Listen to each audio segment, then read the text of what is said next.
Сәлем достар, бүгін біз 2025 жылдың хит пирогын жасайтын боламыз.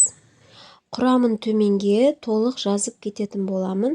Ең алдымен бізге керекті ұн, 150-160 грамм өлшеп аласыздар.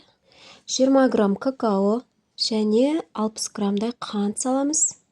100 грамм сары майды барлығын араластырып алғаннан кейін осылай бетіне құйып қоямыз. Әрі қарай бір жұмыртқа, 2 ас қасық қопсытқышты салып, барлығын араластырып аламыз. Қамырымыз жабыспай әдемі болып шығу үшін дәл осы құраммен жасаңыздар. Салмасына 300-400 грамм қаймақты салып аламыз. Бетіне 3 жұмыртқаны осылай бөлек ыдысқа құйып, сосын қаймақтың бетіне құямыз.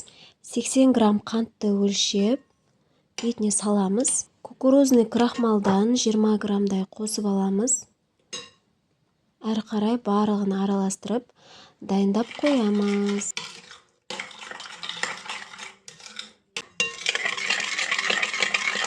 Бір пачка орео печеньесі жетеді.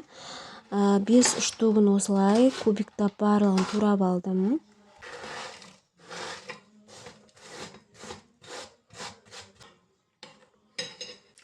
Қамырдың барлығын біркелкі етіп, жайып алатын боламыз.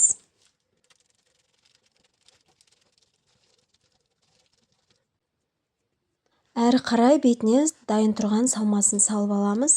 5-6 штук ореоны бетіне салуды ұмытпаңыздар. Міне біздің ореодан жасалынған пирогымыз дайын болды.